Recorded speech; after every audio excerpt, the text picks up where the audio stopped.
What's up? Today on the Yours Truly podcast, I have Jacob from Chamomile TV in the virtual studio. I first bumped into Jacob on Twitter when I saw Cale Zeldin post a recent conversation they had just had on Chamomile TV's YouTube channel. As they started walking through different discussion points, I immediately messaged him and asked if he'd be interested in continuing that conversation with me. He hits on his conversion to Christianity after atheism and Buddhism, and his history with the Jehovah's Witnesses. On Twitter, his profile description reads, "Lover of truth, writing about God, crypto, symbolism, and avoiding dystopia. All topics I want to further the conversation on myself." So I figured there's a lot of trouble we could get into practicing some conversation craft here on the Yours Truly podcast. He also runs a Substack you can check out called Crypto Chamomile. So without further delay, I give you Chamomile TV.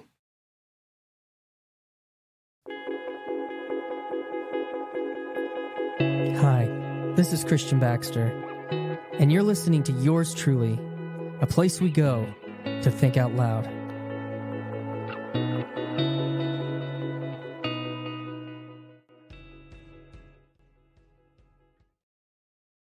That intro was so cool. I'm impressed. Man, I have I don't know what you said you'd like watch one or two videos. I have kind of a background. I used to be like a modern worship leader guy in the Christian churches, and a lot of times those guys get to wear the media hat depending on your size of church and that kind of thing. So this is all very what I know. Well, that's how the dude that made The Chosen got started. What was that? He was like the media guy for one of these big evangelical churches in somewhere, I think, in Texas. His name is Dallas too, so I might be like making up the Texas thing. But then he ended up, making higher and higher production value things and saying like, "Oh, I want to make a show about Jesus."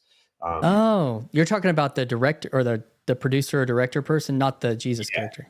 Yeah, the producer director person. Oh, okay. I didn't realize that. Yeah, The Chosen's been one of those things I haven't really tried to. I don't know. I have this aversion to a lot of Christian media, even though I've heard excellent things about it. Being like with my story, I was like steeped in Christian evangelicalism from the 80s, like for most of my life. So it's kind of like, I don't know if that makes sense. I have my take on it, and I kind of like. My most recent post for my Substack is about Cabrini, this movie that just came out. I saw that, yeah. Yeah, so that was from Angel Studios, and they also made The Chosen, and I kind of sneak in my Chosen take there, which I think it's like the Marvel Universe version of the gospel. It's like a little irreverent, it's a little jokey, it's like very relatable and American. It has like the basic, strokes of the gospel are in there, and I think there's like some real powerful scenes. But it's very American. It's very present day, and so there's value there, I think, and also maybe room for maybe there's something better that can be made. Maybe paving the way for a new type of Christian media or something. Something like that, yeah. Or like it's the John the Baptist of Christian media, That kind of makes me think of how who's the Snyder in DC versus Marvel, like a more Snyder, a more dark, a more kind of gritty or something less kind of pop. I don't know. That's what that kind of hits me as.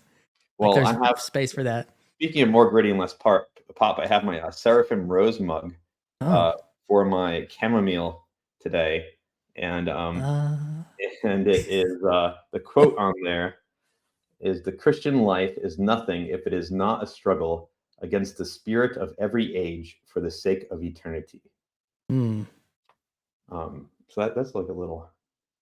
So so I like that. We're in the spirit of our own age, and we're in a struggle, and that's real. And I mean, your channel or your Twitter bio kind of points to that. I guess so. We were talking briefly backstage, and I was like, this is pretty cold. I watched one other podcast with you with a guy. It was maybe your other most recent one. He's he was a philosopher, PhD program guy, and I watched most of that one. But yeah, so I'm kind of curious, how from your vantage point, how did we get to this conversation? we got this conversation definitely through Paul Vanderklay, who's done a great job at sort of picking up the energy around the Jordan Peterson moment and turning it into something a little bit more enduring and explicitly Christian. So, like, he has a Discord that's full of seekers and Christian people who are just excited to be part of whatever this is. Paul also does these, videos where normally he's commenting on someone else's video that he thinks is part of this, like, people searching for meaning and approaching the gospel as an answer to modern problems, especially people who have big names but aren't explicitly Christian yet. He's very interested in that. You got to start commenting on Jordan Peterson videos. And I'm really impressed with Paul. I think he has like this measured, patient, very humble, down to earth kind of Christianity, where he sort of knows how to welcome people in without being too, without putting too many people off. And you see someone like Paul, and you're like, he doesn't offend too many people, but he's not a pushover either. Like, there's something special about his spirit, and I think this is recently I watched an old video of his when he was debating this socialist streamer named Vaush. Yeah. And I was just like, wow, this is so cool. Like, Vaush is saying all these inflammatory, like, awful things that you're like, please, kids listening at home, don't listen to this man. Like, don't abolish gender. Don't, like, try to forge a new way to have relationships. But like, Paul just kind of like doesn't ever get offended, and he's like very patiently providing value, refusing to rise to the bait, refusing to fight, but continuously providing like this stream of cool, peaceful, like hopeful words. And it was just an amazing moment that made me appreciate the genius of Paul Vanderklay, which doesn't always, because he's always commenting on other people's things. You don't always get to see that shine, but it's there. It's there. Oh man, I can't remember it was one of the first time I watched him on a podcast, which wasn't that long ago, but it was they're trying to make their own religion. I can't remember this. The couple, they got the big, thick, dark rimmed glasses. Have you seen? Oh yeah, I know who you're talking about. That is those people. Yeah, so I watched him on their podcast, and I was struck by his salience, his brilliance in that. Are you going to look him up for me? I am. You can. All right, young Jamie over here doing our work, our one man band work over here. So like, yeah. Sorry about that. I know. No, it's all right. It's they will pop up most likely very quickly on the page. It is definitely.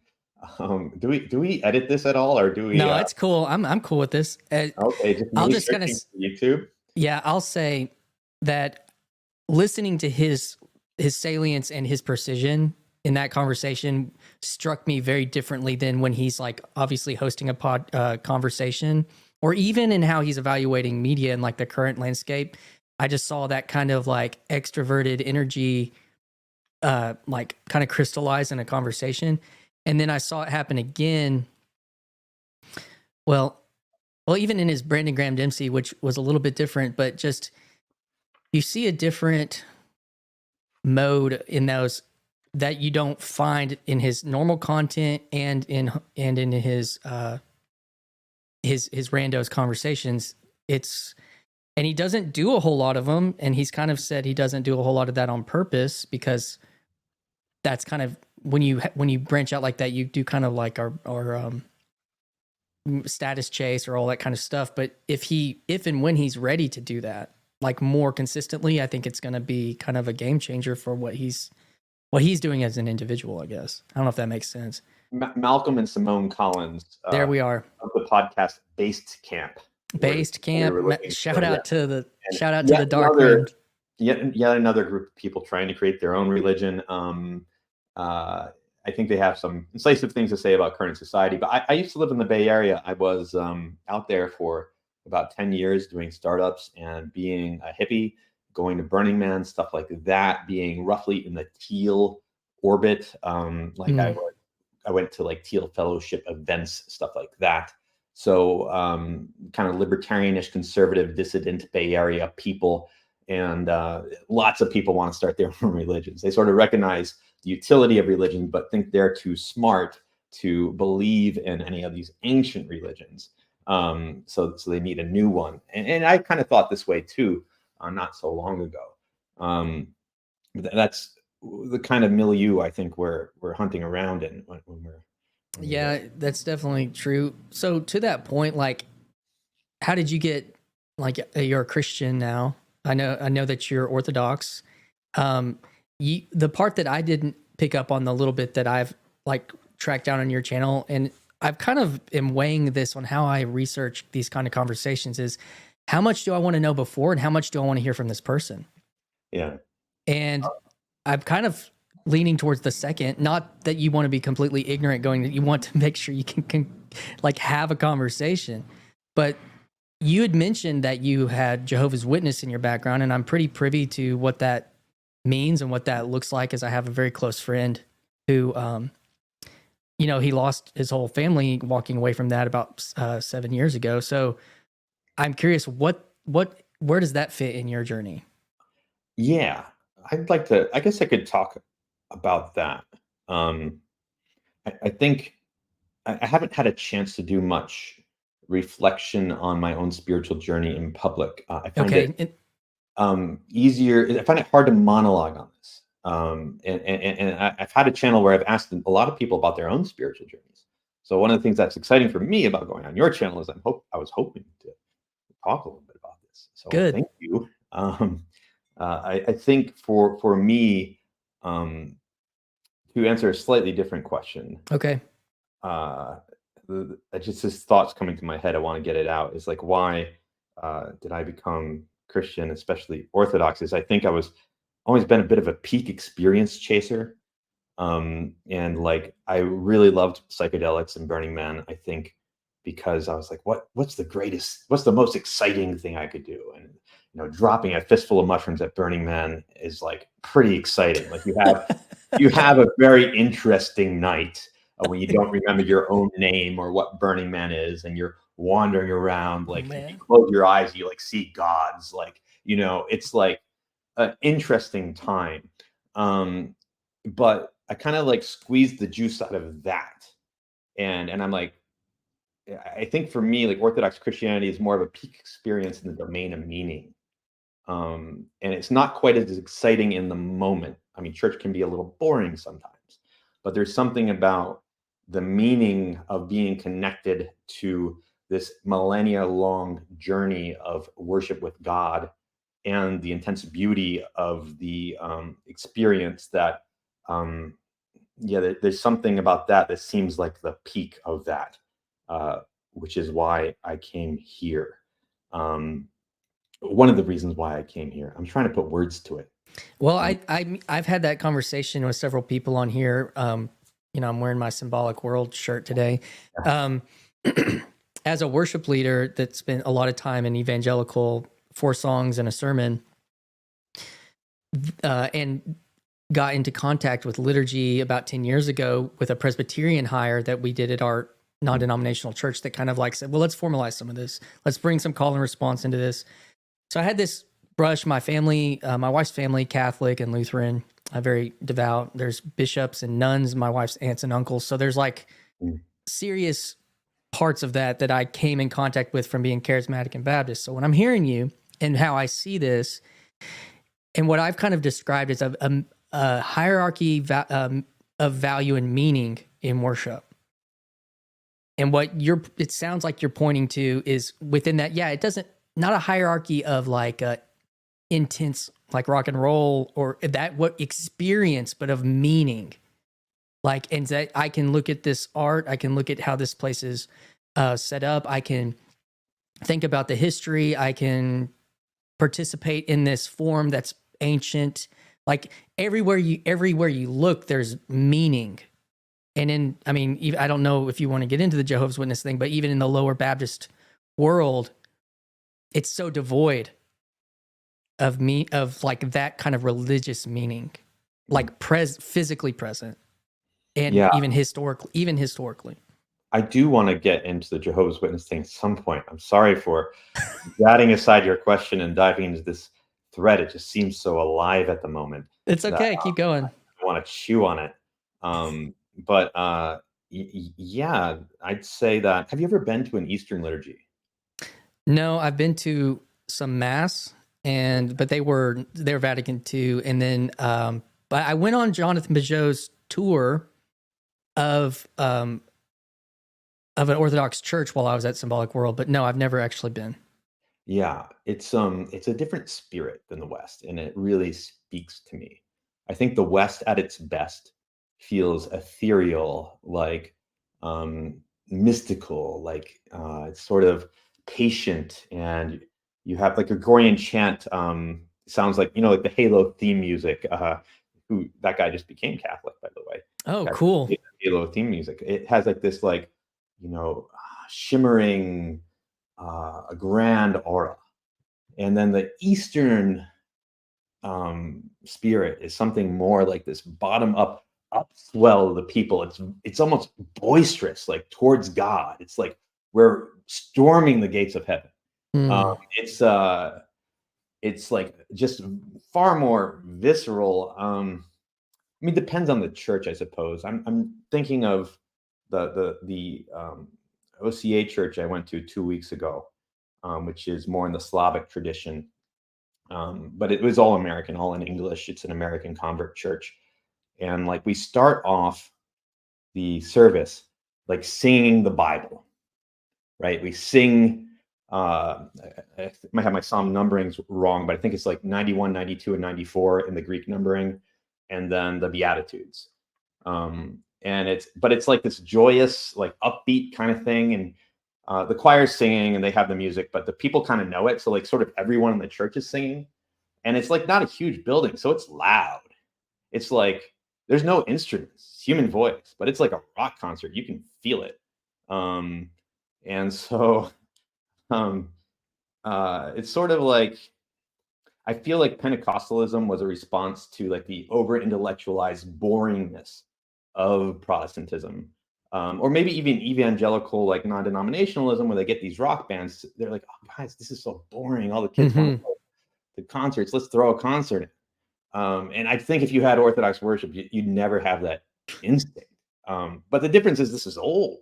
This is old. This is how worship's been for 1,500 years, depending on the song we're singing. And that feels awesome. It feels really exciting. I like being part of it. But yeah, there's this network of meaning where like the central act that all of this is revolving around. It's not just an aesthetic experience. The central act is that Christ is physically present there, right? Not just that Christ is physically present there. Christ becomes physically present in the altar, which is beyond the iconostasis where we can't go, but he comes out to us, right? He comes out from the altar, and he offers himself to us, and we eat him. It's visceral. It's intimate. It's intimate. You have Christ on your lips at the end of a service, and there's nothing quite like it. So I like being Orthodox. It's great. Keeps me engaged emotionally and intellectually. That makes a lot of sense because as I've been contemplating this hierarchy of value and meaning for worship, I mean, there's reasons that the Reformation happened. There's reasons that people walked away, communities walked away from practices that they saw or experienced as idolatry. Like, I think there's real things there that we're in our culture that aren't present, and why it makes sense to approach worship for meaning in that way. However, what I really have been contemplating in this is that just like what you said about Christ being on your lips as the telos of worship, like the ultimate point of that is to touch and to feel and to be connected to Christ, not only spiritually but physically. That is that sacramental idea that flows out into your life. That, from my experience in a lower setting, where kind of what you were hitting on with the idea of the West, with it being ethereal or ephemeral is that most of it happens up here. Like, okay, for me to experience or to touch God, I have to have like some kind of psychological assent and experience with that. And because we don't have sacraments that mean that that's something if actual is happening in the physical world. And so it can't, but if that is something that's happening in the physical world in your physical worship, that you kneel down or you, and then someone actually in between you and the priest is these elements that are not the priest, but they're real. And we say we believe this is Christ, that is the high point of worship. And you can't do that if it's only a sign and only a symbol. And so we then will put that onto a person generally that has a microphone. I don't know if that makes sense. And not that you can't have personality driven high churches, but I think that's how I am encountering it from where I've come from. I think that you can get a lot of value out of a good speaker, a good teacher. But I think to get something beyond human, you need the sacrament. What we're trying to encounter in liturgy is not the world's best and most charismatic speaker that exists. If we had him, great. But liturgy is beyond that. We're trying to encounter something beyond human. We say that the church is a theanthropic entity. So like Christ is the theanthropos in Greek. He's the God-man. He's fully divine and fully human. And in the church we have human action, the priest, moving around the elements, saying the prayers and all that, but we also have divine action. We have the Holy Spirit, and that's what we're trying to encounter. We're trying to live in a theanthropic way where there's both the human element meets the beyond human element, and we cooperate. That's like the center of what we're trying to do in liturgy. Sorry for getting a little technical there. It's all right. But, that is the point. It needs to be something beyond like logical semantic content. Yes, that's that, and that is my point. And I think that even in, I'm sorry, I'm like clogged up today. Oh, no, even in spring, yeah, allergies happen. Even in there are ways, I think, even in practicing Protestantism, that you can get closer to that aren't, and the success of the evangelical project has pushed Protestantism even further away from it. Yeah, So, I sort of think there's natural market forces at work in Protestantism, which is something that people really struggle with. Like, I have a good friend from college who's a Presbyterian pastor, and his church is doing pretty well. But I think one of the things these pastors worry about, these more traditional pastors, is like, are we going to have people if this mega church down the street has perfected the formula and they're growing like crazy? I mean, who knows if they're going to last that long if the formula changes, but there's people who are better marketers out there. And so my friend is like a very traditional, like John Calvin-y, old school Presbyterian. And, for now, their church is doing well, but what if it didn't? What if there was something else people wanted? And sort of naturally, I think the Protestant denominations that prosper they're sort of fighting for share in the marketplace. I mean, to some extent, we all are. Like, there is a marketplace for religious experience, even though we don't charge for people coming through our doors. At the end of the day, is the ones that survive are the ones where people want to be there.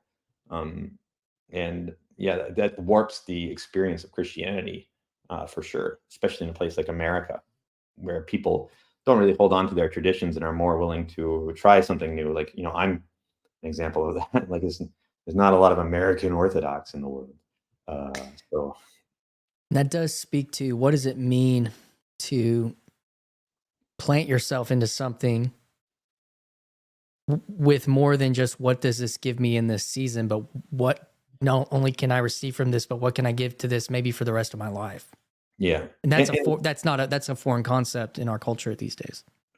And I think that for someone's encounter with a religion to have like the deepest level of ultimate meaning, you have to approach it with the spirit of like a martyr or like a spouse. Like when I'm being baptized into Orthodoxy, I'm marrying the church, right? And like a husband should be willing to give his life for his family. Baptized Christian should be willing to give his life for the church. And to do that, you have to love it. If you don't love it, you won't be able to do it. You won't be able to fulfill your vows. And I'm very sorry that we got off on this tangent, but I'm talking about something I love. I'm trying to express my love in words. I don't know how to do it. I've never done it. I feel I love her. I love her, and that's why I'm there. And that's why I'm talking about it, because I love her. How do you feel? Like you said, you've got a close friend from college that's a Presbyterian. I think that one of the pieces of this conversation happening in this time with the radical individual nature of the United States, like we're all bringing that into these spaces that are less individualized historically. Mm-hmm. And also in the past, like the physical walls of these places actually did separate you intellectually and spiritually from understanding what's going on in these places. But now you have a dear friend that you have a 15-year history with or something. I don't know what the. Thank you for being polite. 20. Okay, well I'm 39, so we're probably hitting close. So like and it sounds like you're like, this is my Christian brother, and we have rich conversations about things we care about. And I would say that's a new phenomenon. That's a newer phenomenon for Christianity in the West and in the world, but mainly in the West, because we're not just technically fighting to survive to hold on to our faith in a house somewhere, but like that you can get seriously fall in love with the Orthodox Church and hold space for your friend that's not, and think that he's doing serious Christian work. And I think that that's because you're finding it through meaning and not necessarily completely proposition. Yeah, I think it's a challenge for me personally, and I think for Orthodoxy in general, is how do we relate to the rest of the Christian world? Because historically, we were geographically separated. Mm-hmm. And the Orthodox more so than everybody else, Mm-hmm. because the Catholics and the Protestants have a longer history with each other than the Orthodox and Protestants and Orthodox and Catholic. Well, Orthodox and Catholics go back a long way, but Orthodox and Protestants, like it was very clear on the very infrequent occasion where Protestant missionaries would come into Orthodox lands, we would know they are the outsiders, right? Like our people are Orthodox, and now you have people like me, who's an American that grew up Jehovah's Witness and was a Buddhist, and is now an Orthodox and has lots of non-Orthodox. Most of my friends are not Orthodox, especially most of the friends I've had for a while. Maybe a lot of my new friends are Orthodox. And like, how do we relate across those boundaries? And I think finding the things that we both love, like finding our mutual love, is important. Like finding places where we connect is important. And I probably do a little bit too much arguing with people. My friend in particular was one that argued with me back when I was an atheist in college, and he like sort of argued me up and down late into the night about like how Christianity made sense. And because growing up Jehovah's Witness, they had a very poor theology, and it was just very easy to disbelieve in. And I thought Christianity was garbage. And so, but my arguing with my friend, I'm like, well, I don't agree with you yet, but I agree that I respect the reasoning process that's going on here. Like I can tell it has more depth and more substance than which I grew up with. And so that was like one of the seeds that I think eventually allowed me to come back to Christianity eventually. Like it left a good impression where I was starting with a bad impression of Christianity. I then had a good impression from him. And so now, 20 years later, when I eventually find my way there, I want to argue with him on like these propositional things, like the differences between our faith. I don't think it's very productive. I don't think I don't think that can be the only way. Let me turn off my notifications on this thing. No worries. Do not disturb for an hour. Okay, cool. I don't think, but finding things that we love and connect over, like he's a very generous and giving person of his time, and many Protestants and Catholics are. My own life has been fairly selfish. I'm just trying to get myself in order. But I see people who have given their life to like work, like adopt disabled children, or to work for the poor in some profound way, or to be missionaries. And I'm like, okay, they're not part of my faith, which has a very strong idea about itself as like, the church. But they're definitely making sacrifices to the Most High God. And I'm sure God looks upon that favorably. Like, nobody ever gave their life out of love for their fellow man, and without God looking upon that favorably. So I'm not going to criticize and talk badly about other people who are trying to offer sacrifices to the Most High God, who are offering sacrifices to the Most High God.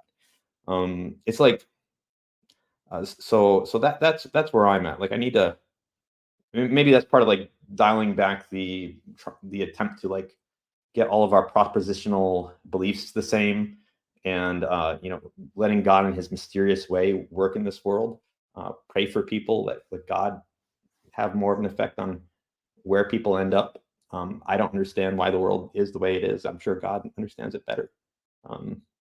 Yeah, arguing the appropriate amount, though. Arguing a little bit. I'll argue. No, I mean to be understood, maybe, but not necessarily with the intent to try to upend somebody in unnecessarily, And I think that I offer this to you because this is kind of how I see something like Latin Mass. I see something like the Divine Liturgy as a very, very high point in a hierarchy of meaning and value in worship.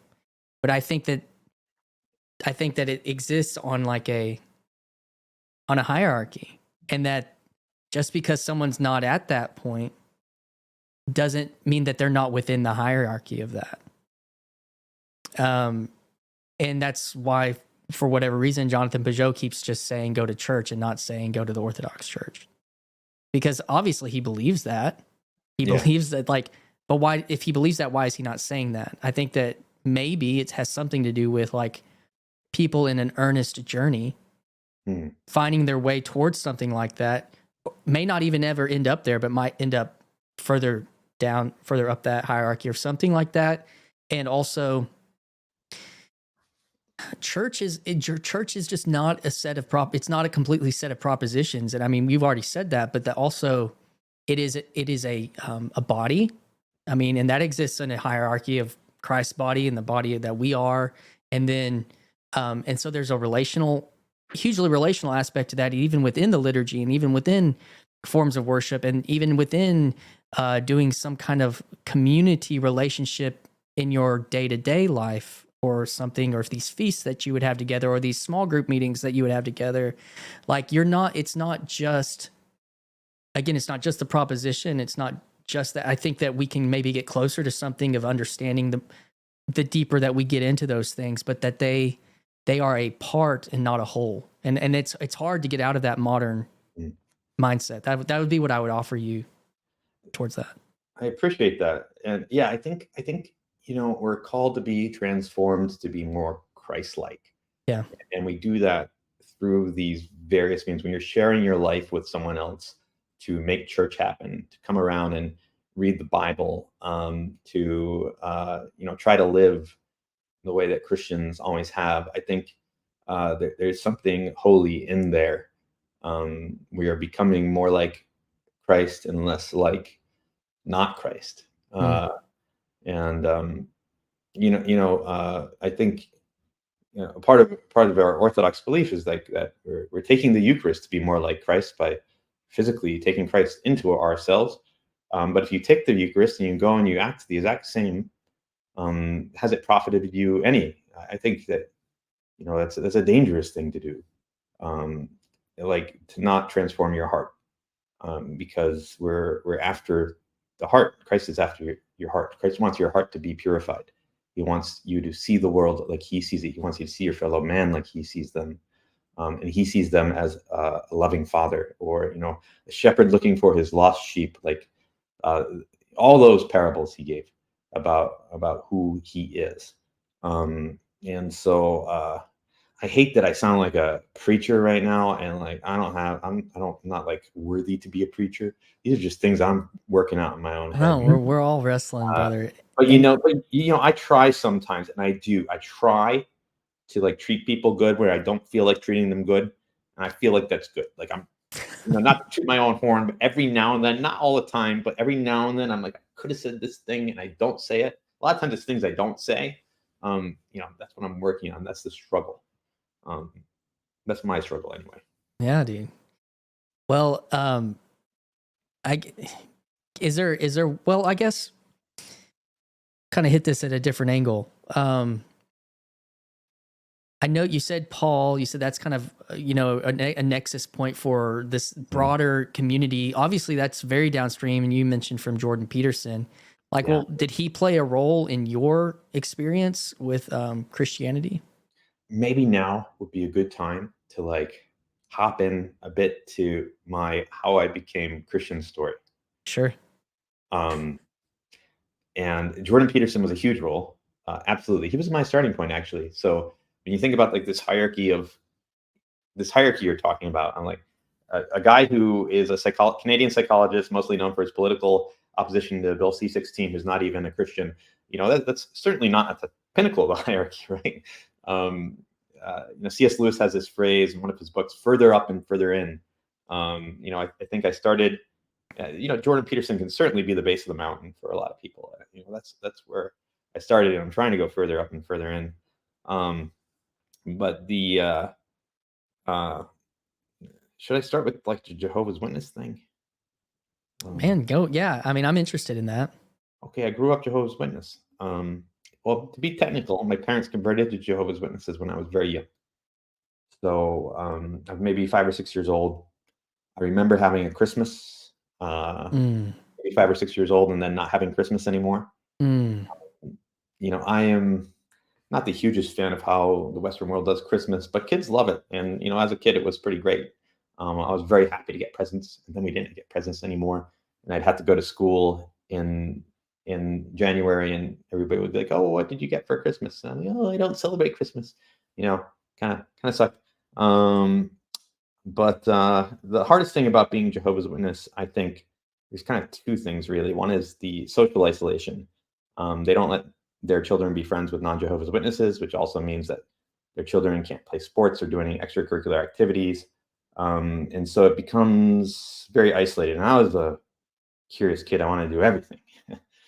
And so I spent a lot of time. I wanted to have friends. I wanted to play sports. I wanted to have girlfriends. I wanted to run for school office. I wanted to participate in school plays. All that stuff that I never did because I was Jehovah's Witness. And I ended up becoming, I think, more turned in on myself. I read like 300, maybe 400 books one year for a school reading contest because I was like, can't do anything, so I might as well read. And then the other thing that's hard about being Jehovah's Witness is that they don't let you really think or question what they teach, and including they don't let you learn about other religions. So I knew what we believed about everything that was sort of sent down from the central office, but I didn't really know what it was like to be a not Jehovah's Witness. Like I didn't know what non-Jehovah's Witnesses thought about anything. We're not allowed to read those books. So I think I lost trust in them in my early teenage years, and began the long countdown of waiting to be free, Mm. waiting for 18, um, while still being forced to go like door to door and go to church 3 times a week or go to the Kingdom Hall 3 times a week. They have their own jargon for everything. But I was left thinking it was a very shallow religion that wouldn't stand up to questioning. Um, like they have these one of their proofs for why the Bible is true is how all these biblical prophecies turned out to predict this and that. And I'm like, well, you could just like read them that way after the fact, right? Like it doesn't take a genius to figure out these tricks. So I went to college and I left that as soon as I could and was an atheist. But you asked a question about my parents and my family, right? Like how did they take it? Um, yeah, most Jehovah's Witnesses do practice shunning. So they cut people off who leave the faith. But at that time, uh, the guideline was that people who were directly related to the person who left could still talk to them. And so, not that everyone did, but I didn't know how it would go. I told my parents I wasn't going to be a Jehovah's Witness anymore. Sort of after the first semester of my first year of college, my freshman year, and then I knew that that would mean that I couldn't go home anymore, but I didn't know how much I was going to hear from them anymore. Um, and I mean, one of the reasons why I love my dad is I think that he's a very loving man. He has a very big heart, and he held his son to be more important than his whatever the strictest form of his faith would be. Mm. So he came to visit me in college. He came to make sure that I had everything I needed.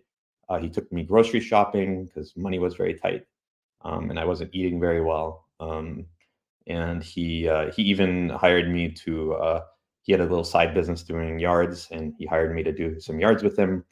And I'm like, I didn't like, put words to this at the time, but I think later, and at that time, I think there was some sort of realization that, oh, my dad loves me. And I wasn't sure. Yeah, and that's beautiful. Yeah. So we've kept a relationship between me and my family.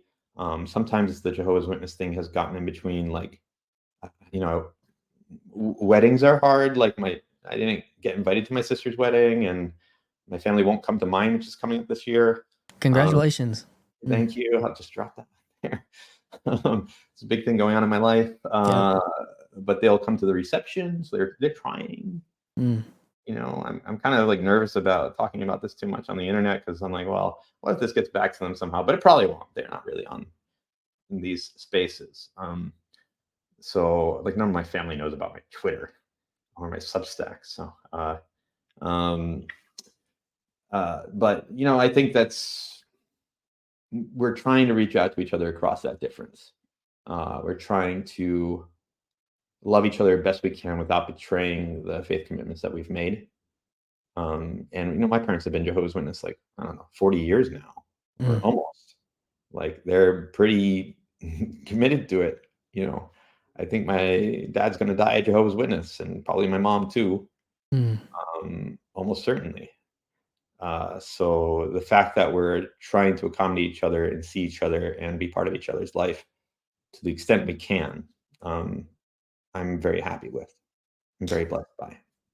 So I told you I had a very close friend. First off, thank you for sharing that.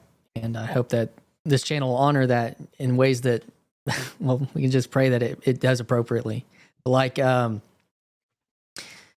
had my life kind of fell apart in 2016, which intersects with Jordan Peterson. I used to be a worship pastor at a church. I betrayed my vows to my wife, and I was fired subsequently. And that was a very intense process to lose reputation, lose career that I'd built for 15 years, lose identity, every kind of ego death, and then ultimately, which is why I love the title of your Twitter channel, which is I can't remember something. Was it Lover of Truth?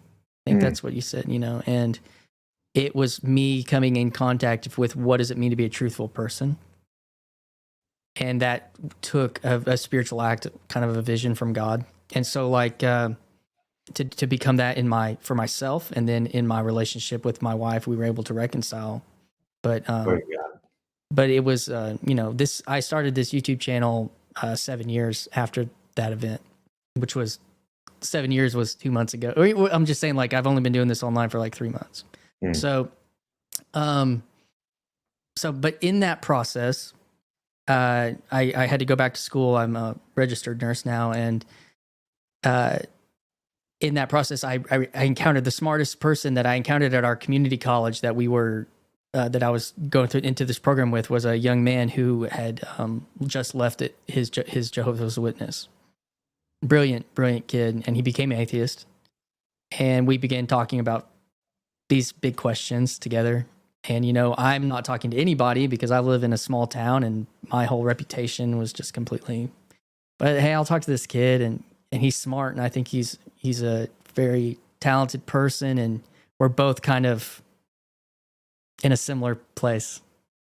He sounds a lot like me. Yes, he does. Yeah, because you're smart. He went directly to atheist. How I identified in college. Yeah, he did, and he atheist, ex-Jehovah's Witness. It was actually, that's what allowed him to escape, was that pursuit of truth. And when he's pursuing things by Richard Dawkins and whoever else, like, that seemed much more stable position on truth than what he'd been coming from. But it was also at that same time we were both watching Jordan Peterson, and so it kind of became, well, what's the narrative truth? What's the real metaphorical truth? And we had that dialogue, and he's become a Christian since. But it's like that. I guess that's the context, and we're still friends. We still talk, and he'll probably watch this. But like, he told me recently that the Watchtower basically has loosened its grip on some of the shunning, and some of that there's been reforms actually made recently, because he thinks that they're ultimately losing control in a kind of an ultimate way because of this. Like, you can't fight this when it's not being built on that kind of integrity. So I don't know if you have any thoughts on that, or have you heard that those loosenings happened? Yeah, no, I haven't. And it hasn't loosened in any way that really affects my life positively. But I hope so. I hope so. I know they're doing a lot of online stuff now, and if they're when I was a kid, my parents kept me off the internet because they didn't want me encountering non-Jehovah's Witnesses online. And they were, I think, my mom's a little safety paranoid in just general ways. She didn't want me meeting some weird adult online who was going to convince me to run off to the Philippines or something. Not that would have happened. But nowadays they do a lot online. And if you're online, then you're going to probably get exposed to lots of non-Jehovah's Witness content. Like how hard would it be for depressed teenage 14-year-old me to go on YouTube and say, like, I left Jehovah's Witnesses, and get like 50 videos of ex-Jehovah's Witnesses? It's probably super easy. Some of whom might be very compelling. I think there's a saying that, if you don't bend, you'll break. And I think they might have to become a different kind of, they might have to bend a little or they'll break. Yeah, that's what it seemed like. And I can't remember something, you mentioned weddings. I think actually they let birthdays, they're okay. He said something about being okay with birthdays. Oh, well, that would be new, because I didn't have a birthday for, for those 13 years. He said that they've loosened on that, and that maybe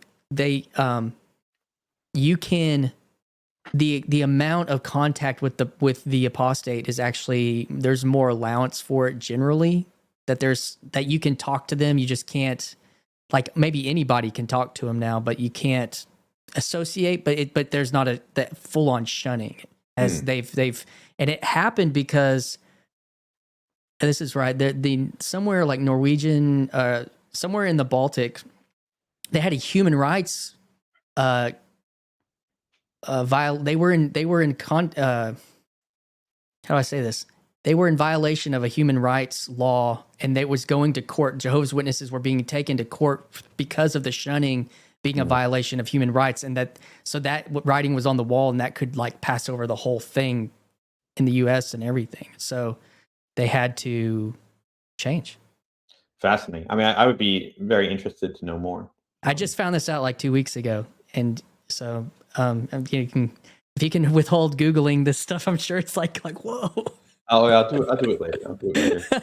But I'm sure that's a big deal, and but that's why when I picked up on your story, you briefly mentioned that, and I was like, man, I know, because I've walked through this with this young man. He's 10 years younger than me. Like, I kind of felt like he was one person I could help in a very low place in my life. So we have a deep relationship. I'd say one thing positive about my Jehovah's Witness experience is like if we're talking about this hierarchy with its, with Christ on top, and various human institutions going all the way down that try to lead us to Christ. I would say that for me, maybe the lowest level of that rung was just learning the Bible really well as a kid. And that was something, I mean, I had the Jehovah's Witness interpretation of the Bible in my head, which didn't help, but it was something that later I found very useful. Yes. That enabled me to reapproach Christianity. So I do have like something to be thankful for. I have many grievances, but I have something to be thankful for from that experience. Well, I would say that's even what's interesting about American Orthodoxy is all the biblicism, the personal biblicism that's being infused into the converts. That is infusing the church from the converts versus cradle cultural participation in this. That is going to change Orthodoxy, I believe, like over the next 10 years, like, because even Jonathan Peugeot was a Baptist, like missionary, like that. And even I think Father Stephen DeYoung was a Presbyterian. So I think it will change the character of the church for sure. I think having more biblical literacy among the laity, like biblical lyricism, is not new to the Orthodox Church, but in our history, a lot of it is in the clergy. It's in the worship, and it's in the worship. It's not in you and your Bible at 6 o'clock in the morning with a cup of coffee. Yeah, like our Holy Thursday service, Happy Wester, by the way. Thank you, appreciate that. Wester is my sort of joke name for Western Easter. I saw that, and I shared that with somebody. I thought that was really cute. You're on a different calendar, but and happy Bright Monday to you. This is your Bright Monday. But in a few weeks when we have our Holy Week, like Holy Thursday, we read all the Passion Gospels. It's our longest service of the year. It's like 3.5 hours or so.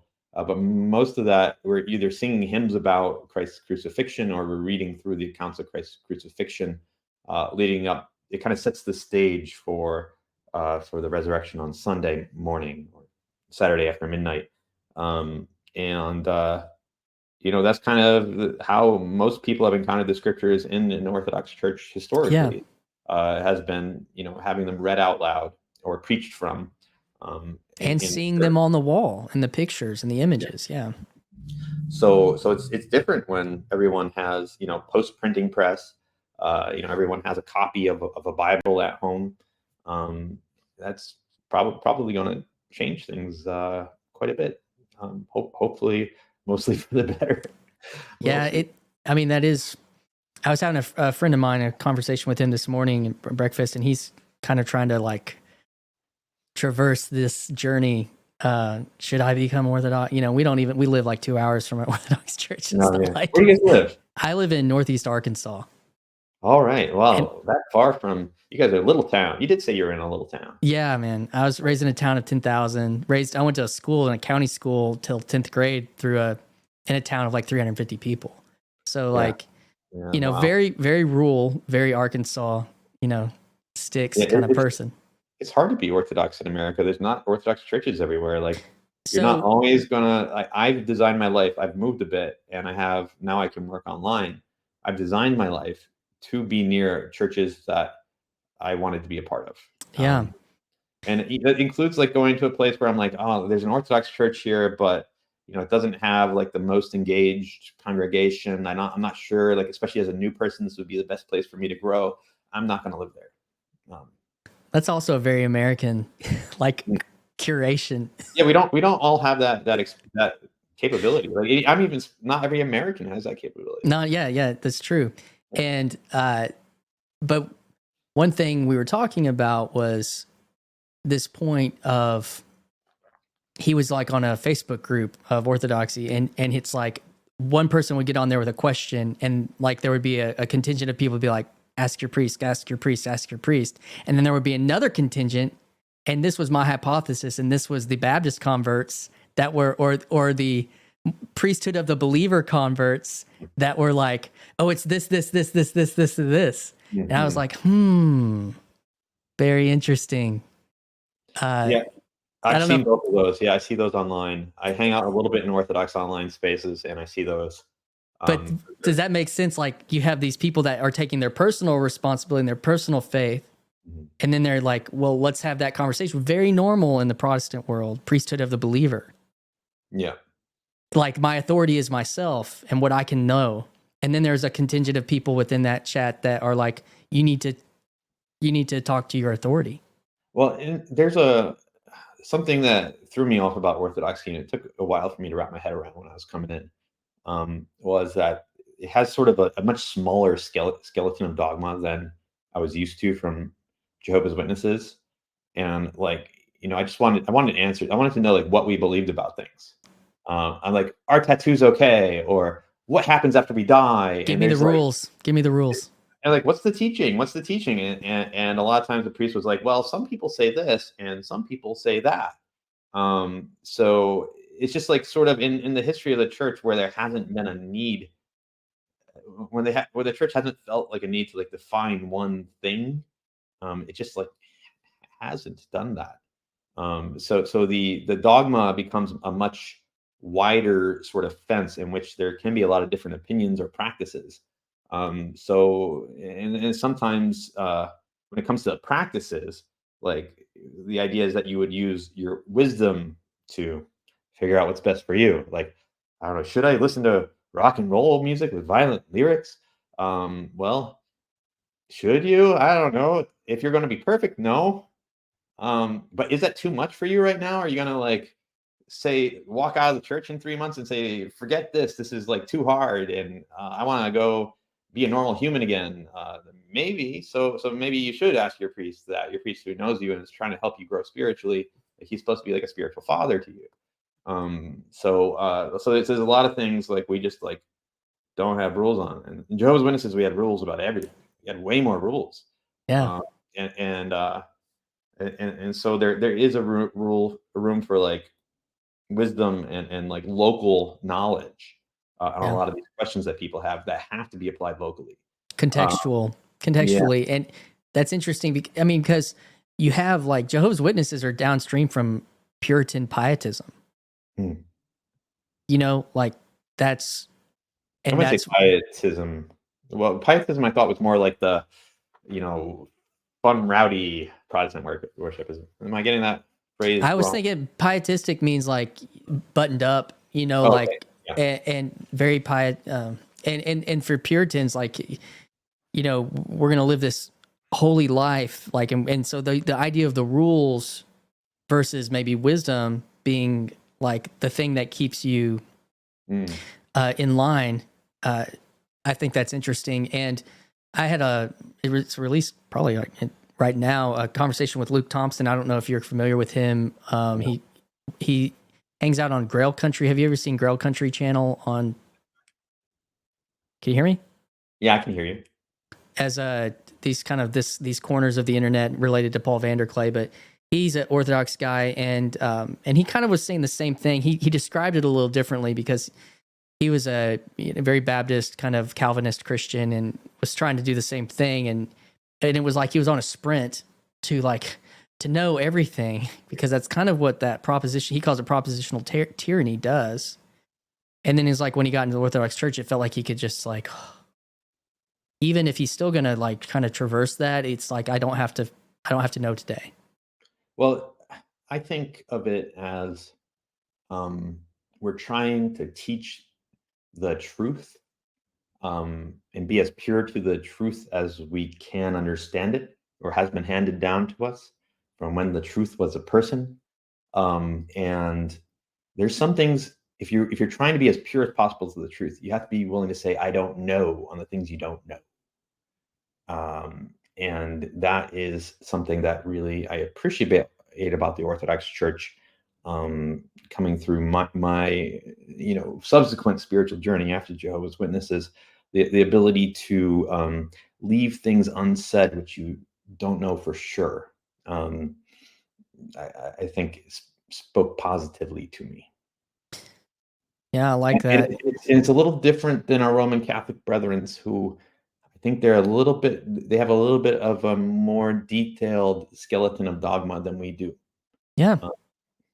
I had the extreme privilege of having a conversation with Jordan Hall. He's gone on to a lot of these small channels, Cool. and talked. And I should try to get him on. I really like this. I think he would talk to you. He said if you come to me with good faith, send him a message. So the thing that in his conversation with me, I said, after watching a lot of your content, man, I was telling him, it's like, you seem like you're a person that really, really likes to know. And in your conversion to Christianity, and we were talking about like free will versus election, or free will versus predestination, that when briefly we're talking about, it's like, in our lives, there must be places, there has to be places that we somehow can be okay with mystery. And when you're kind of poking at the Western tradition of kind of not, we can credit them a lot though for the fact that we have this technology, in a sense. I think like so these are Western computers we're speaking of. Yeah, it's so like I think there's something to that, but there's a you can get trapped in a mechanistic tyranny of like always having the right answer to everything, and that's not a human existence. Like, I don't think. And so I don't know, that was a part of that conversation, and I think that's I find myself more and more very comfortable to say I don't know. I can say I believe something without saying that I am certain about it or that I know. And I think that's the tension. Some people feel like they have to, if I say I'm going to believe this, then I have to be certain about it. And the world's too big. And that's some of the really cool conversations that came downstream from Jordan Peterson and people like Vervaeke, are that combinatorial explosiveness. There's too many facts. There's too many facts that for us to actually be able to make real sense on, if we have to try to figure out what's true about everything, or what's correct about everything.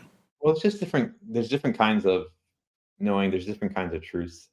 Not all of our world, and this is hard for me coming from a mathematics background to say, but not all of our world is scientific, like knowable with the scientific system. And I think that this kind of gets back into a little bit of the spiritual journey that we're going on here, or that I went on, which is, after my intense scientific materialist atheism period, where I, just tried to sin as much as possible to see what that would be like. I kind of got into Buddhism, and so when I encountered Jordan Peterson and he spoke to me, because I think I became convinced of the truth of like the phenomenological point of view. And I hate using 5-syllable words, but I don't know a better word for it. And the idea of phenomenology is just that the most true thing is not atoms. The most true thing is consciousness. Like, the most solid thing that we know is that we are experiencing the world. So if you rework your philosophical system so that your awareness is at the foundation of your reality, Because for me to know about atoms, first the idea of someone has about an atom has to come into my consciousness. Like atoms, therefore, cannot be more fundamental than my consciousness. If there's no one to perceive the idea of atoms, then the idea of atoms do not exist. And our picture of what atoms are isn't even like completely accurate. Like the symbol that we use to describe them. Yeah, and our understanding of that's continued to evolve over time. But just if you look at the world like a phenomenologist, which is subjective experience first, then and you revisit the God of the gaps argument. So the God of the gaps argument is that we used to not know how lightning worked, and then so we said it was the gods. But then we learned how lightning worked. We could reproduce it in the lab under certain conditions, and so now it's no longer the gods. It's friction in the atmosphere in clouds or something. I'm not the best atmosphere. Electromagnetic, shocking things. Yeah, fields sort of accumulate in different parts of clouds, and then they arc to release energy from one to the other, turning potential into actual energy, something like that. So now God's not there. And then, and science has proceeded to like eliminate God from all these other things. We used to think God's controlled the tides, but now we know that the gravitational force of the moon controls the tides. So gods aren't there anymore. And so we've slowly eliminated gods from all these places in the universe. And there's not much room left because there's not much that science doesn't know left. There's like a few areas where you can hide a god, but you better not, because we're going to eliminate those too. Like that's the God of the gaps argument, right? And if you start from a mechanistic perspective, if you have a mechanistic perspective of the world, that is a reasonable argument to make for atheism. But if you start from a phenomenological perspective, that my experience is first, so much is mystery. Like my relationship to you, the experience of love and of hate, these things cannot really be explained in a mechanistic way. Like there is so much mystery in the world. Good and evil remains a world, most of existence is unknown. Every moment my experience changes. I've never had this kind of experience before. Once you get to the particular, into the subjective, all is mystery. And there we can encounter God. And that's the world where good and evil and love and other things we really care about live. So we better care about that. Like in the mechanistic view of the world, there's no good and evil and love and hate and tragedy and meaning. It's not there. So we better care about this world, and we better get right with God. It was really cool that you just went from the modern to the postmodern, and then you made the next leap, actually, because the postmodern says that, well, none of it matters, actually. Even though there's differences, none of it matters. And then you went to the metamodern, which is like, well, these things do matter. The love and the care are real. And then we have to figure out, and in some ways construct or find places that are already constructed to exist within those things. I thought that was really cool what you just did. Thank you. That's what it seemed like. That was how that's how I experienced it. There's a guy who recently was having some conversations. He's had some with Paul Vanderklay called Brendan Grand Dempsey. I don't know if you've bumped into him. No, I haven't. He has. He's been doing YouTube for a while, and he's kind of talks about meta religion, and he decided to kind of brush up into this kind of corner of the internet and say, well, what about meta Christianity? And it needs the source criticism of Scripture, like the historical science view of Scripture, which is you tear it apart historically. There could be all these different authors that it's not literal, or it's a very modern way of looking at Scripture, and that deconstructed his faith.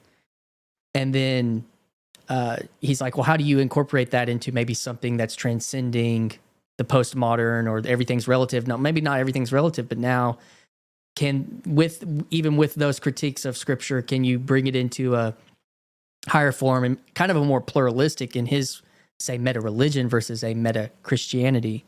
But I was kind of saying, in my response to him, I ended up getting to have a conversation with him, but was that I see some form of meta Christianity happening. And it is in this kind of reconstruction of what you just kind of outlined, I think. Now, obviously, then we have to like step out of that hallway, that meta hallway where we're looking at all of Christianity and say, well, it looks like Orthodoxy is my home. And I'm going to do that. And I'm not just going to, say, find this thing for me, but this is going to be the deepest reality of my life. And I'm going to aim. And you sure shared that in a very sincere way about how much you care for her, the church. So that was an interesting slide. So I would say, I'm this Buddhist psychonaut, and I'm ready to talk about subjectivism and phenomenology and stuff like that. And I run into Jordan Peterson, and I have not been super hostile. I'm no longer hostile to Christianity. I've been reading some Christian things, or willing to go to church with my friends and stuff. Thanks to my Presbyterian pastor buddy and some other people in my life. And so I'm listening to the Jordan Peterson biblical lecture series, and he's kind of bringing about Christianity in this way, where he's talking about, well, what's the subjective reality of the idea that you make a sacrifice to God to improve the future, like in the Cain and Abel story, or is the Israelite sacrificial sort of system, like isn't like the idea of sacrifice like deeply ingrained into how we experience reality, like giving up something we value now for a higher good or a later good, and just various ways of like reworking the Christian narrative in this postmodern way, such that it makes sense to postmodern people like myself. I started really being willing to reapproach the Bible, and I started reading the Bible again.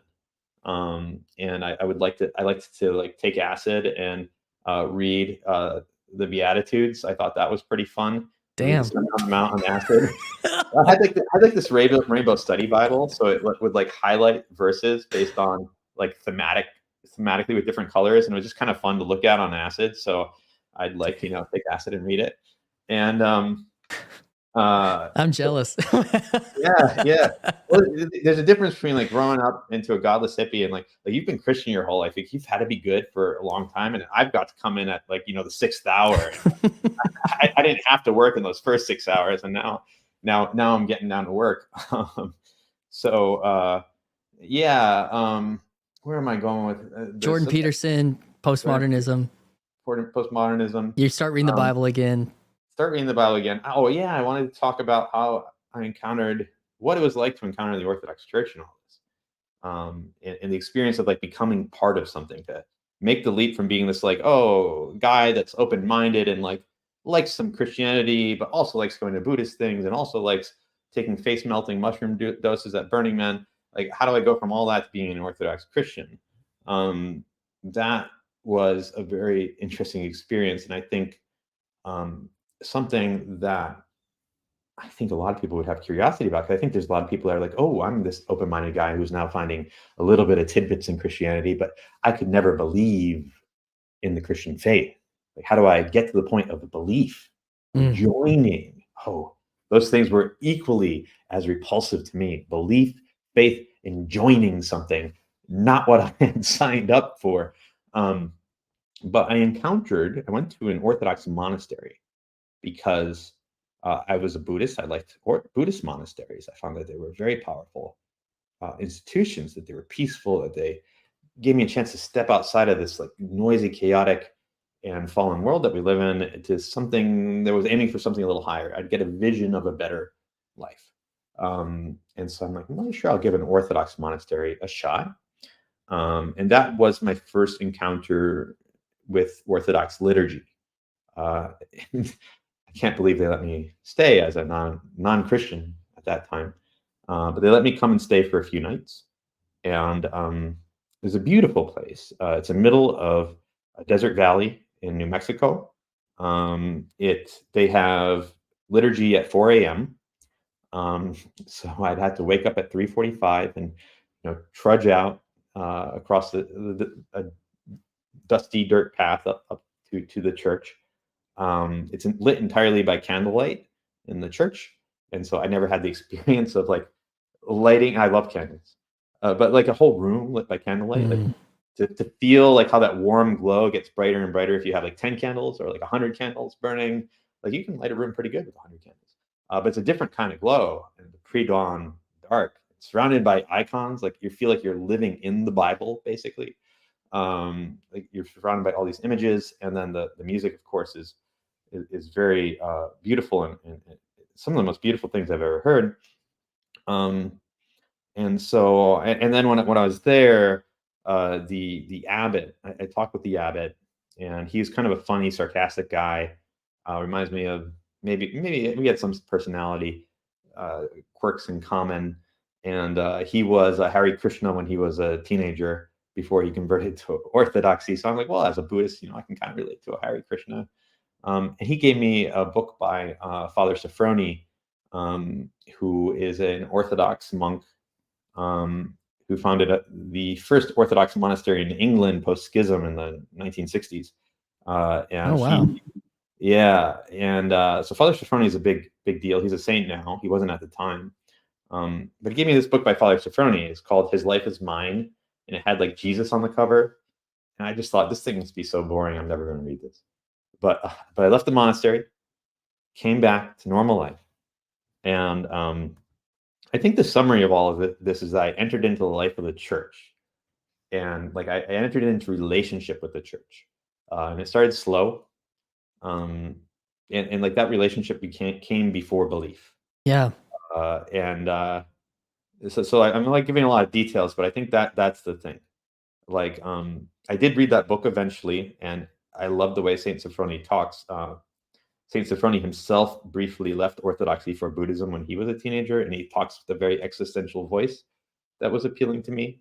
Then I started going to an Orthodox church in Berkeley, California, and I found it really fed my soul. Like, I don't know, I just felt better if I went to church on Sunday than if I didn't. And nobody was forcing me to believe anything while I was there. Like, I would go there, I learned the tunes, I started to sing along. Even eventually, like I started to say the creed when they said the creed. Like maybe I would, maybe I didn't. I'm like, let me try saying the creed. Let me try the creed on. I think that's cool. Let's try it. And I felt embarrassed. Like it felt a little like, should I not be doing this? But the thing is that nobody pushed me, and they let me just go at my own pace and let me fall in love with the church. And that was really how the process went. And I grew to trust in what I was learning. Not like from a propositional thing, but like, if I live the way Christ wants me to live, it's better. This is a true description of what goodness is. Like the gospel, the life of Christ is a true description of what goodness is. The Sermon on the Mount, as paradoxical as it is a true description of like the ideal of human moral behavior. Like I began to believe these things. And so when it came time to say, like, I believe in, that Jesus suffered he was suffered for us. He was crucified for us, and died and buried, and was buried. He rose he again. descended into hell. He rose again from the grave. He ascended into heaven. But yeah, born of a virgin. All these things. Yeah. I was like, well, I guess so. 'Cause that's part of the whole thing. Like, it doesn't work if I don't say those things. Like, right? I just believe like this is the highest example of human moral behavior that's ever been written. I don't believe those other things. I don't know. It just felt like it kind of all went together. And it felt like coming out a little bit. Like I felt embarrassed. I felt like I was in conflict with my past social identity. Like people knew me as this Buddhist scientific guy who was like very rational. And now like I'm going to church and I'm saying Jesus Christ is God. That's like not cool. I was involved with a whole bunch of stuff in the Bay Area, and at one point I considered myself bi, although never lived that way, but sort of introspecting on what kind of things would please me. And but thankfully I never got to the point of like really coming out that way, but I thought about coming out and what it would feel like, because I was encouraged to be. And then coming out as Christian is like, I feel like that's a similar experience where you feel that destruction of your social life and like this radical reorientation. It takes courage.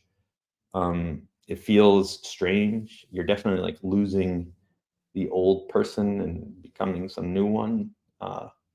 It's it's terrifying, but it was a slow process. It was a slow process. I don't know that I've done justice to all these thoughts I've had, and I probably should have used fewer of them. And No, man, it's one of these lovely phrases I picked up from Jordan Hall, who he picked up, I guess, from like being connected to the Polynesian culture, is like talking story. Mhm. That's what we're doing, and it's not a perfect art form. It's not necessarily precise, but like the meaning there. There were a couple of thoughts that I had listening to that. Was I also felt like a year ago that I needed to come out on social media as a Christian. Like you said, I've been a Christian a long time, and that journey's been complicated by, I had kind of existential questions about how did it get to the point of destroying my life and what it meant to betray my vows and betray God and betray this congregation and all these things. And so, but, if the prodigal managed his life well, maybe he would have never come back. Yeah. So the questions of hearing your story, of it being slow, that it happened through the doing more than the knowing. Yeah. And I think we are so outpaced in our knowing. And that's even that combinatorial explosiveness. Like, we can't know all the facts, but we are told we're supposed to. We're supposed to be experts on geopolitical, goings on, and economics experts, and mathematics experts, and technology experts, and healthcare experts. We're all supposed to be experts now. And that's the world we live in. And it's like, we are so outpaced by some of the simplicity of what going to the divine liturgy looks like, even though it's a very, I say this as an outsider, it's very simple in a certain way. It's not in other ways. It's very deep, very, very, very, very deep. But like, we can only do what we can do in our physical inhabitants of this world.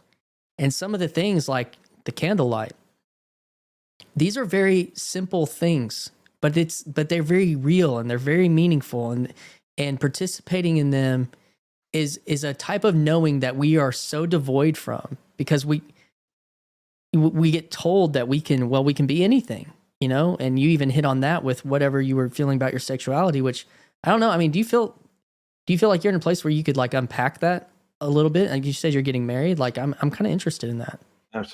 I'm very happy to be getting married. I mean, I have a lot to say about sexuality and like a critique of how the world views sexuality. But I do love the current thread we're on. It's hard to jump. Well, do it makes sense. Do it make sense. Okay, I just to respond to your first point before I respond to your follow-up question. We'll see if I can do it. We'll see if I can make that work. I'm sorry, I'm a very opinionated follow here. No, I'm good. I think that when I was baptized, it was about 9 months after I started going to church, about a year after I encountered the monastery. It was, I wouldn't say I 100% was on board yet. I just knew enough that that I loved being here, that it was beautiful, and that I didn't want to wait any longer. I think I was almost at a peak, like, desire for the Eucharist, desire for to be part of this thing that I had been part of. Right? I'd already been part of it because I was giving it my time every week. I don't think I missed a service for like maybe once for the first year, and nobody was checking up on me. I just wanted to be there, but even after that, like, it continued. It was a continuous process of like learning to be part of each other. Like, it's almost like when you start dating someone, like your body starts to learn their body. Right? It's like, what does it feel like to have your arm around them? You become accustomed to that. What does it feel like to hold their hand? And if you've dated multiple people, like I'm old and I've dated many people, like it feels different to hold everyone's hand. Like everyone is different. And when you find your person that you're hopefully with for the rest of your life, you're going to mold into each other. And like with Orthodoxy, because it's so physical, like I've become not just mentally Orthodox, but also physically Orthodox. Like, I'm used to making the sign of the cross. When something important happens, I have this urge to stand. Which I went to a Protestant wedding, and everyone was sitting, and I was just like, it was hard for me to sit while they're saying their vows, because we stand when important things happen. And like just all the little things, like there's certain melodies that are in my head, like the Paschal Troparion, which is like our theme song, our fight song, right? It's Christ is risen from the dead, trampling down death by death, and upon those in the tombs bestowing life. But in with the music, I won't sing for you right now. But these things are like etched into my heart. Like I've been there 5 years now. I can't unlearn them. I can't be any other way. And like the smell of myrrh will bring back so many memories. Like myrrh isn't just something written in the Bible. It's not just myrrh and frankincense don't just live in Luke 2. Like there we go. Yeah, this is well, I thought the other one I had is well, I thought that it had frankincense in it. Oriental spice with notes of tobacco leaf, plum, clove, patchouli, and amber. Yeah, I mean, well, we love our frankincense. But like, there's other stuff to learn, like learning to love the Theotokos. I didn't know that when I got baptized. It took time, it took years. Still maybe working on that one. I don't have like, I'm not as close to my mom as to my dad. So like, I think, me and Jesus are closer to me and the Theotokos, but I'm working on all the parts of being Orthodox. But the divine masculine and feminine. Yeah. Well, so I just wanted to say that, but happy to talk about critiques of modern sexuality if you want now. I have a lot to say. Sure. I mean, that was a part of your story, and it kind of came out, no pun intended, but like just kind of wanted to say, how did that reconcile, or how did you get in and kind of come out, or like I don't know. It's kind of interesting to me. Yeah, I mean, a big part of that was, a big part of it is how you're socialized, right? I think people are fairly like sexually flexible, and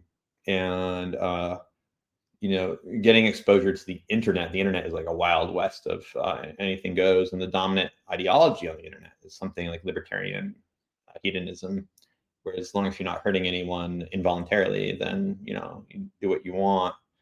So I'd say like after I left my parents' house and got untrammeled access to the internet, I became like somewhat sexually twisted, like a lot of people are, just pursuing all sorts of different kinds of content. And it didn't matter how weird it was. Like, if it felt good in the moment, we're going to pursue that content. And then when I moved to the San Francisco, it was more being enacted in real life, right? It was around me being enacted. People were celebrating it. And there's this great lie about sexuality, where it's such a powerful emotion, and the experience of the imagination of sexual things is so powerful. Yes. That we imagine that if we had like the right sex, the perfect sex, that nothing else would matter. Like it would just somehow reorient all of reality, and like it would be like the thing we've always wanted. Like nothing is higher on our hierarchy of meaning than that. It's like the peak experience right now. If you imagine the most beautiful person you could imagine, or the most sexy situation you can imagine, and like enact it, like that's the thing we should all aim for. And the Bay Area really drives this home. Like it really believes in this. But I can say from experience that I don't think that's true. I just don't think it's true. I don't think sex is like that good. I mean, it's great, but it's not, when it's not embedded in like a a web of meaning. I don't think it's all that great. I think a lot of times what's happening with these things is that it's like the equivalent of like how a hungry man thinks about a burger. It's like put him on a fast for 4 days, like a no food fast. Or pick someone up out of a POW camp, right? And and like say we're going to get a burger where we get where we're going in about 6 hours, and how will he think about that burger? Like he's going to imagine like, oh, that must be the best thing ever, and all my problems are going to go away after that. But the fact is, he'll eat that burger, he'll become healthy again, and now he's going to have to figure out what his life means and how to pay the bills and all these other things. Like it's just an appetite. Like quenching appetites doesn't lead to ultimate meaning. But the Bay Area, and I think big city America in general, and the internet have formed sort of a cultus around sexuality, where they worship it. They believe that the ultimate transcendence will come from some sort of sexual behavior. And so, when I was there, I was like, trying on things. I'm like, well, could I maybe, be into this or that? And I was kind of encouraged to identify in some way, because More than just straight. yeah, you don't want to just be a straight guy Mm. when nobody else is. So it was like it was a very internally focused thing where you're like, saying like, could that be me? But I'm very grateful that I didn't try more things than I did. I think that would make it harder to come back to normality and back to sexual sobriety, upon leaving that. So I think I was blessed and looked after by some guardian angel. I have a hypothesis, actually, which is when I was baptized Orthodox. I was baptized Orthodox because I came out of Jehovah's Witnesses, which don't have a Trinitarian baptism. So all Jehovah's Witnesses that convert to Orthodoxy, or former Jehovah's Witnesses that convert to Orthodoxy, will be rebaptized, because we don't think the Jehovah's Witness baptism is valid. But my parents weren't Jehovah's Witness when I was born. Like when I was born, they were lapsed Catholics. Mm. So I wonder, and Catholics practice infant baptism. So I do wonder if I might have been baptized as an infant. I haven't brought this up with my parents because it's not the kind of thing they'd like to talk about. Mm. But I'm kind of doing my research, and I wonder if there might have been like some protection on me from that kept me out of like diving into even greater sin. Like if there might have been some grace, because I think it's incidental. Like if I was surrounded by the wrong people, like I could have gone further than I did, which was just kind of around like identification, and various other kinds of playing around with heterosexual things. But Well, thanks for kind of like diving in with me a little bit on that. There was a really long period of deprogramming that I had to go through when I became Orthodox, when I was trying to become Orthodox, of like cutting out the pornography and becoming like cutting out sexual fantasy, like not fantasizing about sex all the time. That's what I wanted to dialogue with you about, because the situation that I found myself in that like destroyed my whole life wasn't just the act. Like there was a through line from being a young man to never being honest about whether it was acting out sexually in some way, even if it wasn't like intercourse, that it was a through line of fantasy, and masturbation, but never being honest about that. Like always like trying to curate like what I was, even in our Christian, like accountability groups or something, be like, well, I did this like X amount of times, or looked at porn X amount of times. And then it was like, well, but I was never honest about it. I always like tried to minimize it. And that was a through line. And because so much of it was playing out internally in my head through fantasy, that ultimately, like whether or not I could say didn't believe that was the most important thing in my life. Well, obviously that wasn't true, because I was willing to sacrifice everything for it. And so I think that is, even though I wasn't in like in the culture, like the small town Arkansas culture is not the same thing as Silicon Valley, but like with the internet, some of that is not as different in certain ways, you know? So like, Oh, it's a great equalizer of culture, yeah, for better or it worse. is. And so I really resonate with what you're talking about. And it was coming to the realization through a lot of therapy too, but is like, that the ultimate issue isn't even the acts. It's like, I mean, it's Christ. What did Christ say? If a man lusts in his heart, you know, it's like that, and that's about fantasy. And that is where the deprogramming it can't just be in the doing. Like you have to recognize, or even like, oh, I looked at this. It's like, no, what am I just doing when I'm sitting here? Mm. You know, like that's how deep it goes. And But when you purge that fantasy from your life, like your body starts to be more of a bodily thing mhm. than like a fantasy thing. Like my body can react to the presence of my fiance, and we're not having sex yet, but you know, it's exciting to have her around. Yeah. And maybe if I was thinking about all these, you know, like even just thinking about vanilla pornography use, I'm like, well, I'm going to look at like 10 different girls that have like different things that are hot about them, and you know, masturbate to each of them, and then like my fiance doesn't have all those things. You know, it's going to make me, it's going to reduce my ability to be physically connected to her. Yeah. So moving out of because the internet makes it sort of puts us in our heads. Mhm. And pornography makes sexuality into a fantasy that lives in our heads. Yes. Um, and getting rid of that running loop puts us back in our bodies when it comes to sexuality, I believe. And I think it's very important. For me, a big part of what enabled me to kick the habit is that we keep a Eucharistic discipline where if you've committed sexual sins such as masturbation, it's highly suggested if you have a good spiritual father, it's very common in the Orthodox Church that you'll be instructed to confess before you receive communion again. Mm. So I kept that discipline, and you know, sometimes I wouldn't take communion for a week or two if I was waiting for confession with my spiritual father. Sometimes I was very embarrassed to like make another confession with him after I just had one a week ago, so I'd wait a week and like, Dude.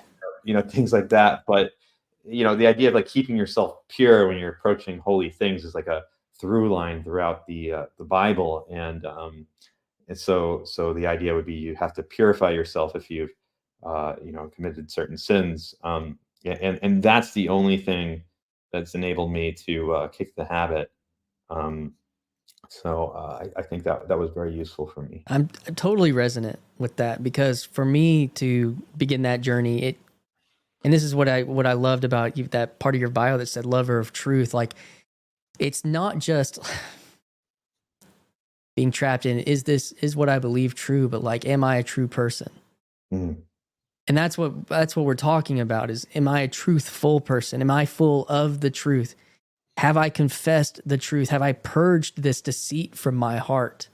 You know, like, and it's terrifying and even embarrassing and shameful, and it should be and there's different levels of that. You know, like, um, I'll bring that into my story, which was so you know, this truth of my betrayal of my vows and infidelity came to light, and I was appropriately fired. But the truth of what that actually meant, what that true story was not something I was ready to confess.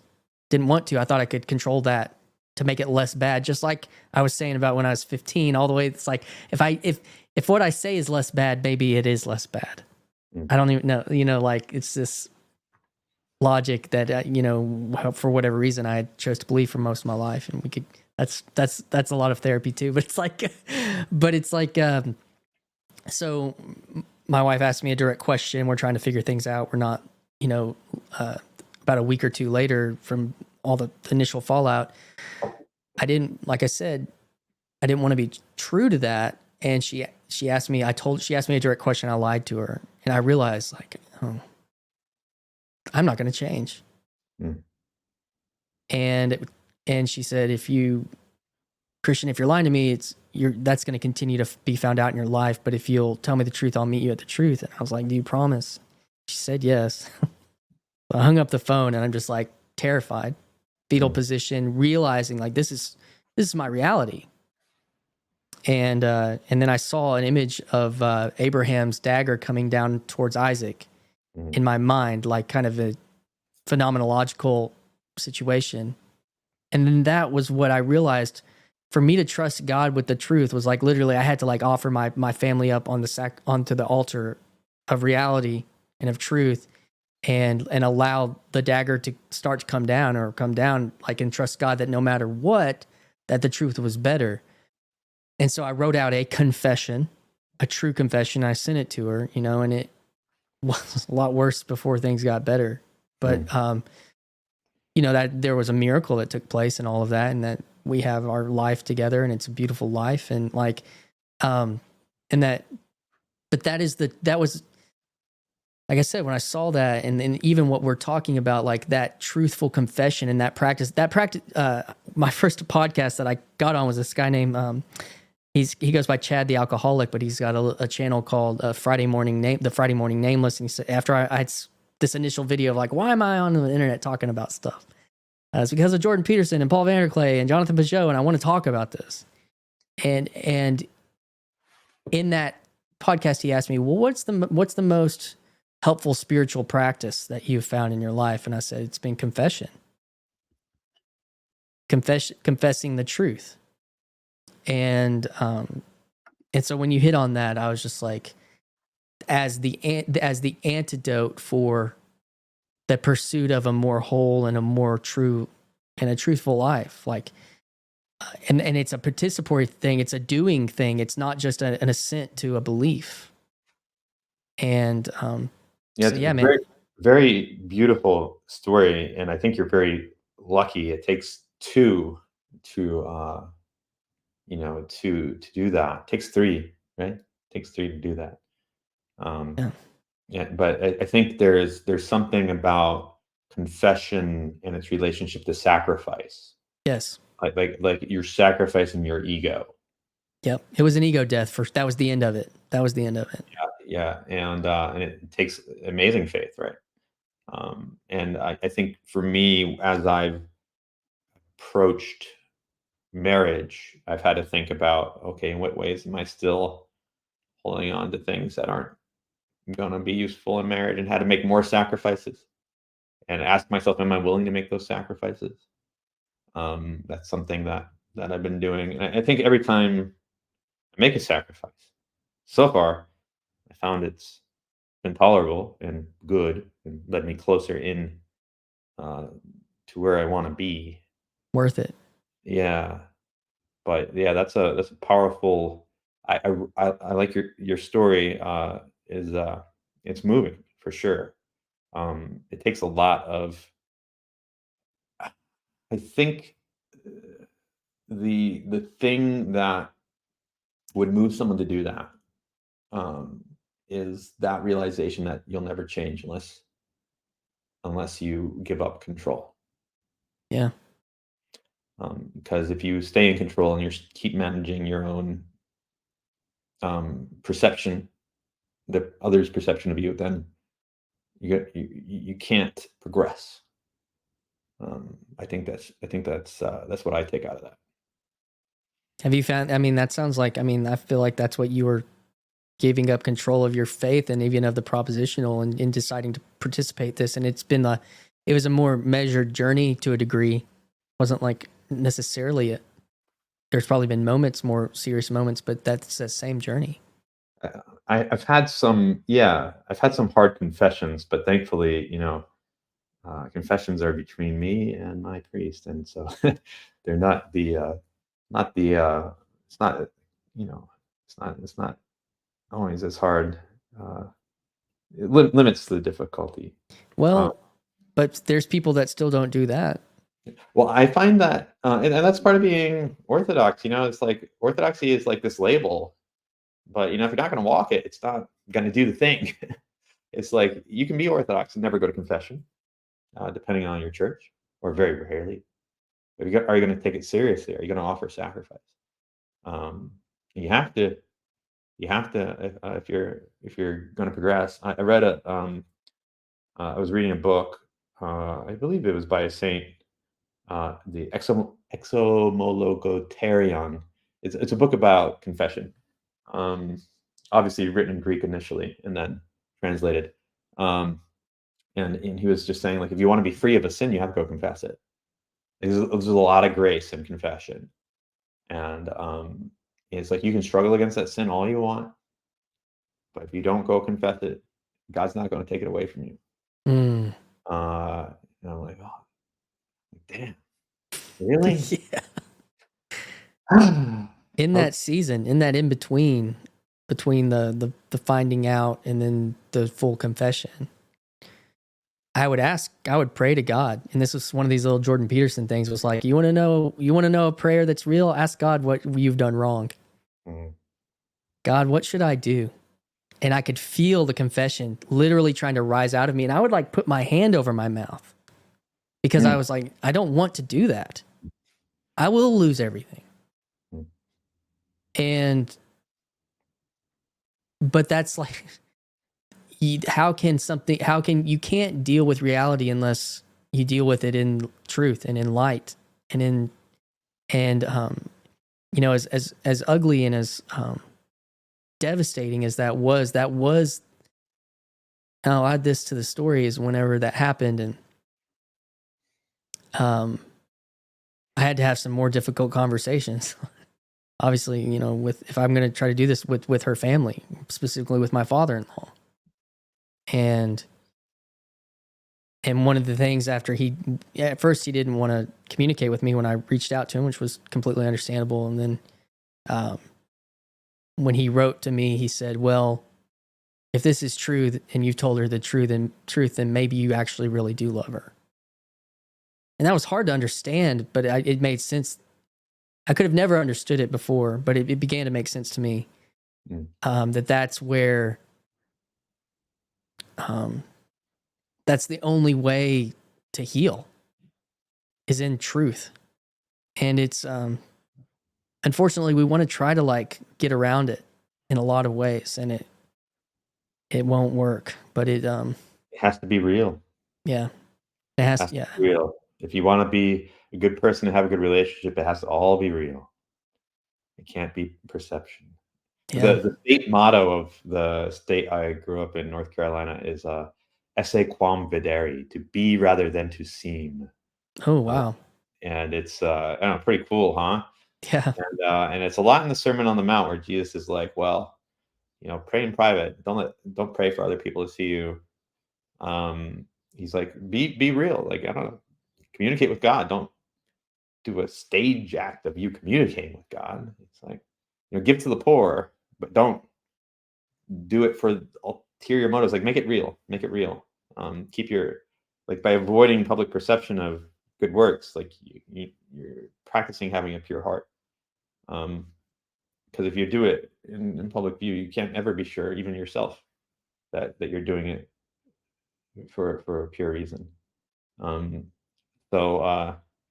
Yeah, Matthew 6 for people. I don't know much about the Bible, but I do know Matthew 5 through 7 fairly well. They are my favorite.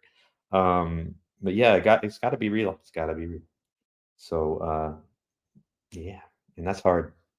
That's sacrifice. That's proof of work. Proof of work. Oh, that's where I wanted to get to next. I know, but we've already gone like yeah, dude. That's gonna have to be round 2. That's gonna be too long. Yeah.